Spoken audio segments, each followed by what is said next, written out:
በዛሬው የመለኛ ቪዲዮ ይህን የመሰለ የዶሮ አርስቶ ለመላው ቤተሰባችሁ እንዴት እንደምታዘጋጁ አሳያችኋለሁ። በዛሬው ቪዲዮ ዶሮውን ለመቀመም የምትጠቀሙትን የቅመም አይነት፣ ከቀመማችሁ በኋላ እንዴት እንደምታበስሉ፣ አብራችሁ የምታቀርቡትን የማባያ ስልስና ሌሎች ነጥቦችን እንመለከታለን። ቪዲዮ በጣም ረዝሞብናል ለምትሉ ተመልካቾች እያሳለፋችሁ መመልከት፣ ካልሆነ ደግሞ አጠር ተደርጎ የተዘጋጀውን ቪዲዮ መመልከት ትችላላችሁ። በደንብ ገብቷችሁና በመመሪያው መሰረት ማብሰል ከፈለጋችሁ የዛሬው ቪዲዮ ለእናንተ ነው። ዛሬ የምናየው የአርስቶ መጠን ከ5 እስከ 6 ሰዎች ጥንቅቅ አድርጎ የሚያጠግብ ሲሆን እናንተ በዛ አድርጋችሁ ማዘጋጀት ካሰባችሁ የግብአት መጠኑን ከፍ ማድረግ ይኖርባችኋል። አርስቶውን ለማዘጋጀት ሙሉ ዶሮ እንጠቀማለን። ይህን እየተጠቀምኩት ያለሁት የዶሮ መጠን 1.5 ኪሎ ነው። እናንተ ተለቅ ያለ ዶሮ መጠቀም ከፈለጋችሁ ተለቅ ያለውን መርጣችሁ መግዛት ይኖርባችኋል። ዶሮውንም ገዝታችሁ ቤታችሁ ካመጣችሁት በኋላ የፈረንጅ ዶሮ ነው በጣም ንጹህ ነው ብላችሁ እንዳታስቡ። የአርስቶ ዶሮ ልክ እንደ ሀበሻ የዶሮ ወጥ የዶሮ ስጋው በሚገባ መጸዳት አለበት። የዶሮውን አስተጣጠብ በሚቀጥለው ቪዲዮ አዘጋጅላችኋለሁ። በሚገባ አጽድታችሁ ያዘጋጃችሁትን ዶሮ ገልብጣችሁ በመላላጫው በኩል መክተፊያ ላይ ታስቀምጡታላችሁ። በመቀጠል ምስሉ ላይ በምትመለከቱት መሰረት የጀርባ አጥንቱን ነጥላችሁ ታወጣላችሁ። የዶሮውን የጀርባ አጥንት የምናወጣበት ምክንያት ቶሎ እንዲበስልልን ነው። የጀርባ አጥንቱን ለማውጣት ቢላ ወይም መቀስ መጠቀም ትችላላችሁ። እንደኔ መቀስ ካላዘጋጃችሁ ስል በሆነ ቢላ አጥንቱ እንዲታያችሁ ቆዳውን ታነሳላችሁ። ቆዳውን ከሰነጠቃችሁ በኋላ አጥንቱ በደንብ ይታያችኋል። አሁን የአጥንቱን መሄጃ በመከተል ቢላውን በመጠቀም አጥንቱን ነጥላችሁ ታወጣላችሁ። ይህ አጥንት የማውጣት ሂደት በመቀስ ቢሆን የተሻለ ይሆንላችኋል። በቢላ ለማውጣት ትንሽ ቢያለፋ ትዕግስት አድርጋችሁና ተጠንቅቃችሁ ነጥላችሁ ማውጣት ይኖርባችኋል። የዶሮ የጀርባ አጥንት ከወጣ በኋላ ይህንን ይመስላል። ይህን የጀርባ አጥንት ታዲያ ትጥሉታላችሁ ማለት አይደለም። ማቀዝቀዣ ቤት ውስጥ በረዶ ውስጥ ታስቀምጡትና በኋላ ላይ ፈሳሽ የዶሮ መረቅ ስታዘጋጁ መጠቀም ትችላላችሁ። አሁን ያዘጋጃችሁትን ዶሮ ትገለብጡትና ሁለቱም መላላጫዎች በመደገፍ ወደ ታች በደንብ ትጫኑታላችሁ። የምትጫኑበትን ምክንያት ጠፍጣፋ እንዲሆንላችሁ ነው። ዶሮ የጀርባ አጥንቱ ከወጣለት በኋላ ይህንን ይመስላል። አሁን ደግሞ ወደሚቀጥለው ሂደት እንሄዳለን። የዶሮውን አጥንት ለማውጣት የተጠቀማችሁበትን መክተፊያና ጠረጴዛ በሚገባ ታጸዱና ያዘጋጃችሁትን ዶሮ የመጋገሪያ ትሪያችሁ ላይ ትዘረጋላችሁ። በመቀጠል በጣም ንጹህ ፎጣ ወይንም ለስላሳ ወረቀት በመጠቀም ላዩ ላይ የሚገኘውን እርጥበት ነጥላችሁ ታነሳላችሁ። እዚህ ጋር እንደኔ ፎጣ የምትጠቀሙ ከሆነ በጣም ንጹህ ፎጣ መጠቀም ይኖርባችኋል። የዶሮ ውጨኛ ክፍል የሚገኘውን እርጥበት በፎጣው ካነሳችሁ በኋላ ገልብጣችሁ ደግሞ በውስጥ በኩል ታደርቁታላችሁ። አሁን ደግሞ ዶሮውንና አትክልቱን ለመቀመም የምንጠቀምበትን ቅመም እናዘጋጃለን። የዛሬውን ዶሮ በዋነኝነት የሚያጣፍጥልን ፓፕሪካ ስለሆነ ፓፕሪካ እንጠቀም። ይህን የፓፕሪካ ቅመም አፓርትመንት ላይ፣ ኮንዶሚኒየም ላይ እንዲሁም ግቢ ቤት ውስጥ ለምትኖሩ እንዴት እንደሚዘጋጅ እዚሁ ገጻችን ላይ ያሳይተናል። ጎርጓዳ ብልቃጥ ላይ 2 የሾርባ ማንኪያ ፓፕሪካ፣ 1 የሻይ ማንኪያ የቀረፋ ዱቄት፣ 1 የሻይ ማንኪያ የሮዝመሪ ዱቄት፣ 2 የሻይ ማንኪያ የነጭ ሽንኩርት ዱቄት፣ ግማሽ የሻይ ማንኪያ ከሙን፣ ግማሽ የሻይ ማንኪያ ጥቁር ቁንዶ በርበሬና ግማሽ የሻይ ማንኪያ የበሶ ብላ ዱቄት እንጠቀማለን። እዚህ ጋር የዘረዘርኩላችሁን እያንዳንዱን የቅመም አይነቶች በቤት ውስጥ ማዘጋጀት ከፈለጋችሁ በቀላሉ እንዴት እንደምታዘጋጁ እዚሁ ገጻችን ላይ ያሳይተናል። እንደ አማራጭ ከፈለጋችሁ ከቅመሞቹ ጋር ጨው ጨምራችሁ መቀላቀል ትችላላችሁ። ይህን የቅመም አይነት አንዴ ቀላቅላችሁ አዘጋጅታችሁ ሁልጊዜ የዶሮ አርስቶ ስታዘጋጁ ከላይ ጨምራችሁ ቀመማችሁ ማዘጋጀት ትችላላችሁ። አሁን ያዘጋጃችሁት ዶሮ ላይ ከ4 እስከ 6 የሾርባ ማንኪያ ዘይት ታደርጉና በብሩሽ በደንብ ትቀላቅሉታላችሁ።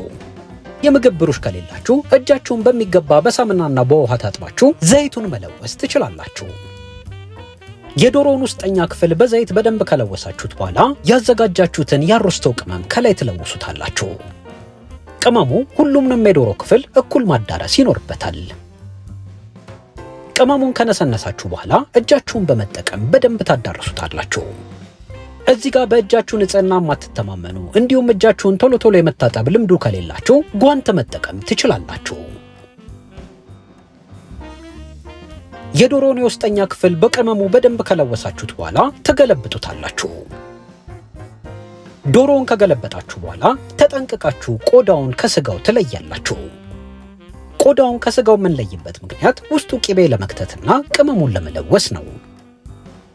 በዚህ መልኩ ቆዳውን ስታለያዩ ቆዳው እንዳይቀደድባችሁ ተጠንቅቃችሁ ማላቀቅ ይኖርባችኋል። አሁን 100 ግራም የገበታ ቂቤ በእጃችሁ ታዘጋጁና ቆዳው ውስጥ በደንብ እየሰገሰጋችሁ ታዳርሱታላችሁ። ቂቤውን ቆዳ ውስጥ ካዳረሳችሁ በኋላ ምድጃ ውስጥ ቶሎ እንዳይቃጠልባችሁ ከላይ ዘይት ታደርጉበታላችሁ። ዘይቱን ከጨመራችሁ በኋላ ያዘጋጃችሁትን ቅመም ከላይ ተነሰንሱና በእጃችሁ በደንብ ታዳርሱታላችሁ። እዚህ ጋር ቅመሙን ስትጨምሩ ፈጽሞ መሰሰት የለባችሁም። ቅመሙ ለዶሮ ልዩ የሆነ ጣዕም ስለሚሰጠው በደንብ ጨምራችሁበት በእጃችሁ ማዳረስ ይኖርባችኋል። ቅመሙን በደንብ ካዳረሳችሁ በኋላ የምትፈልጉትን ያህል ጨው ከላይ ተነሰንሳላችሁ። የውስጠኛው የዶሮ ክፍል ላይም ጨው መነስነስ ይኖርባችኋል። ዶሮ በቆንጆ መልኩ ከተቀመመ በኋላ ይህንን ይመስላል። የምታዘጋጁት ዶሮ የበለጠ ጠቆር እንዲልላችሁ ከፈለጋችሁ ተጨማሪ ቅመም ከላይ መነስነስ ትችላላችሁ። በደንብ ወርቃማ ቀለም ይዞና ቀላ እንዲል ከፈለጋችሁ ደግሞ ተጨማሪ የፓፕሪካ ቅመም ከላይ ታደርጉበታላችሁ። ቀመማችሁ ያዘጋጃችሁትን ዶሮ በላስቲክ ወይም በክዳን ትከድኑትና ማቀዝቀዣ ቤት ውስጥ ከ2 እስከ 6 ሰዓት ያህል ታቆዩታላችሁ። በቅመም ተለውሶ የቆየ ዶሮ እየቆየ ሲመጣ እየጣፈጠላችሁ ይሄዳል። ከ12 ሰዓት በላይ ግን ባታቆዩ ተመክራችኋለሁ። አሁን ደግሞ ከአርስቶ ጋር የምናበስለውን የአትክልት አይነቶች እነግራችኋለሁ። ተለቅ ተደርጎ የተከተፈ 3 ፍሬ ድንች። ድንቹን መላጥ ከፈለጋችሁ መላጥ ትችላላችሁ። እንደኔ ከነ ልጣጩ የምትጠቀሙት ከሆነ ድንቹን በንጹህ ውሃና ብሩሽ ማጠብ እንዳዘነጉ። 3 ፍሬ በደንብ ታጥቦ ተልጦ የተከተፈ ካሮት፣ 1 ራስ ነጭ ሽንኩርት። የበሰለ ነጭ ሽንኩርት የማትወዱ ከሆነ እዚህ ጋር ነጭ ሽንኩርቱን አለመጠቀም ትችላላችሁ። 2 ፍሬ ቀይ አበሻ ሽንኩርት እና አርስቶ ትንሽ የማቃጠል ይዘት እንዲኖረው ቀይ ቃሪያ እንጠቀማለን። የምናበስላቸው አትክልቶች ቶሎ እንዲበስሉልን አስቀድመን ገንፈል እናረጋቸዋለን። ገንፈል የምናረገውም ድንችና ካሮቱን ነው። ድንችና ካሮቱን መጥበሻ ውስጥ ውሃ ዘለግ አርጋችሁ ጨምራችሁ ትቀቅላላችሁ። ለመቀቀል ውሃው ከፈላላችሁ በኋላ ከ5 እስከ 7 ደቂቃ ያህል በከፍተኛ ሙቀት ካንተከተካችሁት በቂ ነው። በውሃ በዚህ መልኩ ካበሰላችሁት በኋላ ምድጃ ውስጥ ሲገባ በቀላሉ ይበስልላችኋል። አሁን ቀቅላችሁ ያዘጋጃችሁትን አትክልት በማጥለያ ታጠሉና ትቀምሙታላችሁ። ያዘጋጃችሁትን አትክልት ሰፋ ያለ ጎድጓዳ ሳህን ላይ ተጨምሩና 3 የሾርባ ማንኪያ ዘይት ታደርጉበታላችሁ። ዘይቱን ከላይ ከጨመራችሁ በኋላ የምትፈልጉትን ያህል ጨው ከላይ ትነሰንሳላችሁ። በመቀጠል አርስቶ ያዘጋጃችሁትን ቅመም ከላይ ትነሰንሱበታላችሁ። አሁን እጃችሁን በመጠቀም ወይም በማገላበጥ ቅመሙን ከአትክልት ግብአቱ ጋር በሚገባ ትቀላቀሉታላችሁ። ሌሎቹንም የአትክልት ግብአቶች እዚህ ጋር ጨምራችሁ መቀላቀል ከፈለጋችሁ መቀላቀል ትችላላችሁ። እኔ ዶሮውን ለ3 ሰዓት ያህል ቀምሜ ካቆየሁት በኋላ ይህንን መስሎልኛል። እናንተ ዛሬ ቀቅላችሁ በንጋታው ማብሰል ከፈለጋችሁም ትችላላችሁ። ዶሮ ተቀምሞ በቆየ ቁጥር ልዩ የሆነ ጣዕም ይይዛል። መጋገሪያ ትሪው ላይ ያዘጋጃችሁትን ዶሮ ትንሽ ገፋ ታደርጉና ቀቅላችሁ ያዘጋጃችሁትን አትክልት ትጨምራላችሁ። ዶሮ አትክልቱ ላይ ሆኖ መብሰል ስላለበት አትክልቱን ከስር ዶሮውን ከላይ አርጋችሁ ታዘጋጃላችሁ። ይህን ምግብ ስታዘጋጁ አደራ እምላችሁ ነገር እጃችሁንና የምታዘጋጁበትን የምግብ ቁሳቁስና ጠረጴዛ በሚገባ ማጽዳት እንዳዘነጉ። እጃችሁንም በየደቂቃው ቶሎ ብትታጠቡ መክራችኋለሁ። ዶሮውንና አትክልቱን ምስሉ ላይ በምትመለከቱት መሰረት ካስተካከላችሁ በኋላ ነጭ ሽንኩርትና ቀሪ አትክልቶችን ከጎን ትጨምራላችሁ። እዚህ ጋር ተጨማሪ የአትክልት አይነቶችን እንደ ዝኩኒ፣ ፎሶሊያና ሌሎች አትክልት አይነቶችን መጨመር ከፈለጋችሁ መጨመር ትችላላችሁ። የመጋገሪያ ትሪያችሁ ምስሉ ላይ በምትመለከቱት መሰረት ካስተካከላችሁ በኋላ ዶሮ በእንፋሎት መብሰል ስላለበት ጋስቴር በመጠቀም ትሸፍኑታላችሁ። ዶሮውን በጋስቴር ሸፍናችሁ ካበሰላችሁት የደረቀ ዶሮ አይሆንባችሁም። በቤት ውስጥ ጋስቴር ከሌላችሁ ዶሮውን የመጋገሪያ ምድጃ ውስጥ ከማስገባታችሁ በፊት ግማሽ ኩባያ ውሃ ከስር መጨመር ይኖርባችኋል። ውሃው እየተነነ ሲመጣ ዶሮውን በእንፋሎት በደንብ እያበሰለላችሁ ይመጣል። ምስሉ ላይ በምትመለከቱት መሰረት ዶሮውን ሙሉ ለሙሉ በጋስቴሮ ከሸፈናችሁ በኋላ የመጋገሪያ ምድጃችሁን በ200 ዲግሪ ሴንቲግሬድ ታግሉና ለ60 ደቂቃ ያህል ታበስሉታላችሁ። ዶሮ በጋስቴሮ ተሸፍኖ ለ60 ደቂቃ ያህል እስኪበስልልን ድረስ የማባያ ስልሳችንን እናዘጋጃለን። የዛሬውን የማባያ ስልሳችንን ለማዘጋጀት በዋነኝነት ማዮኔዝ እንጠቀማለን። ጎድጓዳ ሳህን ውስጥ 2 የሾርባ ማንኪያ ማዮኔዝ ትጨምራላችሁ። መቼም የመለኛ ገጽ ላይ ሆናችሁ ማዮኔዝ አትገዙም። ማዮኔዝ እንዴት እንደሚዘጋጅ መማር ከፈለጋችሁ እዚሁ ገጻችን ላይ ታገኛላችሁ። የመፍጫ ማሽን በመጠቀም እንዲሁም እጃችሁን ብቻ በመጠቀም ማዮኔዝ እንዴት እንደምታዘጋጁ እዚሁ ገጻችን ላይ ቀርቦላችኋል። ከማዮኔዙ በመቀጠል የምንጠቀመው የስልስ አይነት ቀይ ዳጣ ይሆናል። ይህ ቀይ ዳጣ ለምናዘጋጀው ስልስ ትንሽ የማቃጠል ይዘትን ይሰጠዋል። ጎድጓዳ ሳህናችሁ ውስጥ አንድ የሾርባ ማንኪያ ዳጣ ትጨምራላችሁ። የዚህም ዳጣ አሰራር እዚሁ ገጻችን ላይ ቀርቦላችኋል። ከዳጣው ሌላ የምንጠቀመው ደግሞ እርጎ ይሆናል። 2 የሾርባ ማንኪያ እርጎ ጎድጓዳ ሳህናችሁ ውስጥ ጨምሩና በደንብ ታማስሉታላችሁ። እርጎውንም ቢሆን ውጪ መግዛት አይጠበቅባችሁም። እርጎ በቤት ውስጥ እንዴት እንደሚረጋ እዚሁ ገጻችን ላይ አሳይተናል። የእንጆሪ እርጎ መማር የምትፈልጉ እዚሁ ገጻችን ላይ ታገኛላችሁ። እሱም ምስሉ ላይ በምትመለከቱት መሰረት በደንብ ከቀላቀላችሁት በኋላ የበለጠ ጣፋጭ እንዲሆንላችሁ ግማሽ የሎሚ ጭማቂ ከላይ ትጨምሩበታላችሁ። ሎሚውን መጨመር ካልፈለጋችሁ አለመጨመር ትችላላችሁ።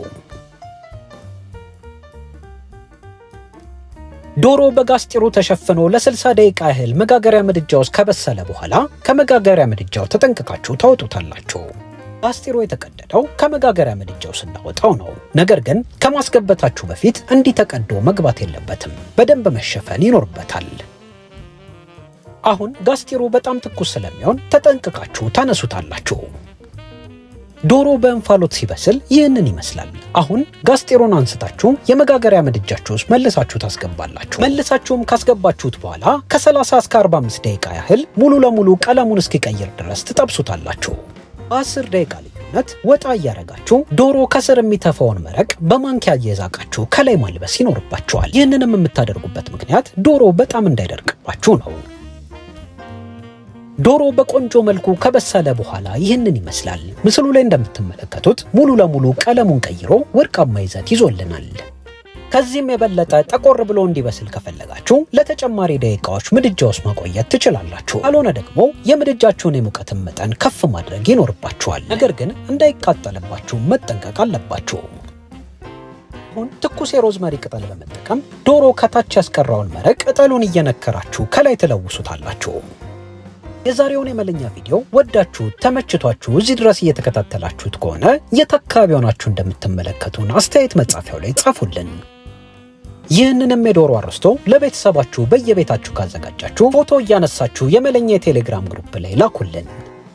የዶሮ አርስቶውን እንግዲህ በዚህ መልኩ ካዘጋጃችሁ በኋላ በደንብ በልታችሁ ማቅረብ ትችላላችሁ። ይህን የዶሮ አርስቶ ከዚህ በፊት ባሳየኋችሁ የተለያዩ የሩዝ አይነቶችና ቂጣ አብራችሁ ማቅረብ ትችላላችሁ። ሁላችሁም በየቤታችሁ ሞክራችሁትም እንደምትወዱት አንጠራጠርም። ሌላ እንድናሳያችሁ የምትፈልጉት ማንኛውም የምግብ እንዲሁም የመጠጥ አይነት ካለ እንደተለመደው አስተያየት መጻፊያው ላይ ጻፉልን። እናመሰግናለን።